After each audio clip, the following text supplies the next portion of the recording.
एल्विश यादव का एक video viral हो रहा है। वो एक जगह से निकल रहे हैं, पीछे से एक शख्स उन्हें कुछ बोलता है, उनके कानों में वो शब्द पड़ते हैं, वो पीछे पलटते हैं और उसके बाद सीधे गाल पर एक थप्पड़ रसीद कर देते हैं। उनके साथ में पुलिस भी दिखाई दे रही है, बाकी सब लोग शांत हैं। और बाद में अब एल्विश यादव का ये कहना है कि उस शख्स ने उन्हें कोई गंदी गाली दी थी जो उनके कान में पड़ गई और उसके बाद वो खुद को संभाल नहीं पाए। देखिए, इस वीडियो को देखने के बाद तमाम तरह के रिएक्शंस आ रहे हैं।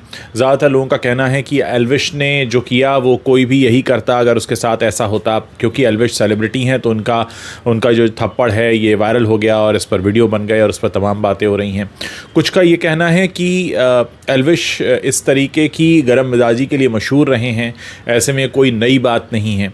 और कुछ ये भी कह रहे हैं कि अक्सर जो सेलिब्रिटीज़ होते हैं, जो नामचीन चेहरे होते हैं, वो अपने साथ बॉडीगार्ड इसीलिए लेकर चलते हैं कि अगर कुछ बात हो भी जाए तो उनका बॉडीगार्ड निपट ले, उन्हें खुद ही कोई एक्शन ना लेना पड़े। लेकिन यहाँ एल्विश यादव ने खुद ही एक्शन लिया है, सबके सामने बाकायदा थप्पड़ मारा है। अब जिस शख्स ने कुछ कहा उसका कहा हुआ तो कहीं रिकॉर्ड नहीं हुआ, लेकिन हाँ ये ज़रूर रिकॉर्ड हो गया कि एल्विश ने कैसे रिएक्ट किया। अक्सर इस तरह के जो मामले होते हैं उसमें आप अपने आसपास एक और कंट्रोवर्सी खड़ी कर लेते हैं, और ख़ासकर अगर आप बिग बॉस जैसे शो के विनर रहे हैं तो लोगों को आपसे यही उम्मीद भी होती है कि आप यही करेंगे, क्योंकि बिग बॉस के घर में भी तो यही होता रहा है।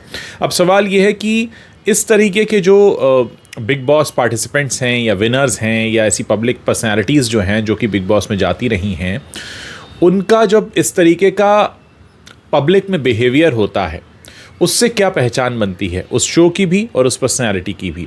और हैरानी की बात यह है कि ऐसे लोगों को सोशल मीडिया पर काफ़ी सारे लोग फॉलो भी करते हैं, तो जाहिर है बहुत सारे लोग ये भी कह रहे हैं कि एल्विश ने जो किया वो बिल्कुल सही किया। लेकिन क्या हमारे देश की कानून की किताब ये कहती है कि आप सड़क पर जा रहे हैं, आपको किसी ने गाली दी और आपने उसके गाल पर थप्पड़ रसीद कर दिया, क्या वो शख्स पुलिस स्टेशन जा सकता है? आप कैसे साबित करेंगे कि किसी ने कुछ कहा था? हालांकि ये बात भी अपनी जगह सही है कि अगर कोई ठीक ठाक शांतिपूर्ण तरीके से निकल रहा है तो वो क्यों ही पीछे पलटेगा और क्यों ही किसी को जाकर किसी के गाल पे थप्पड़ मारेगा, वो भी एक अनजान शख्स के जिसको वो जानता नहीं और वो उसका नाम तक नहीं जानता। अब ऐसे में कई तरह की बहस हो रही है। यहाँ इस वीडियो को बनाने का मकसद आप लोगों से सवाल पूछना है कि क्या एल्विश ने जो किया वो सही किया, या इसके अलावा भी वो कुछ कर सकते थे? क्या वो अपने साथ मौजूद किसी बॉडीगार्ड को या किसी उनको अकम्पनी कर रहे किसी व्यक्ति को ये कह सकते थे कि इस शख्स ने ऐसा क्यों कहा?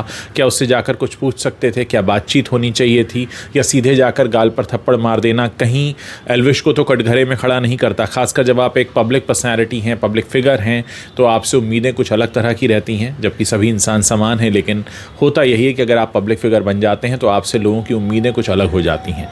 लेकिन डिपेंड ये भी करता है कि आप किस तरह की पब्लिक फिगर हैं। अगर आप बिग बॉस में जीतने वाले या बिग बॉस पार्टिसिपेट करने वाले एक यूट्यूबर हैं तो लोगों को पता होता है कि आप इसी तरीके से रिएक्ट करेंगे। आपने जब ये वीडियो देखा तो आपके मन में क्या ख्याल आया? क्या आपको लगता है एल्विश ने जो किया बिल्कुल सही किया, या इसके अलावा वो कुछ कर सकते थे? या फिर मैं सवाल को इस तरह से पूछना चाहूँगा कि अगर ईश्वर न करे आपके साथ ऐसा होता है तो आप किस तरह से रिएक्ट करेंगे? क्या ये रिएक्ट करने का तरीका बिल्कुल सही है, या इसके अलावा और कोई तरीका हो सकता था? आप इस पर अपनी जो भी राय रखते हैं मेरे इस वीडियो के नीचे कमेंट सेक्शन में बता सकते हैं।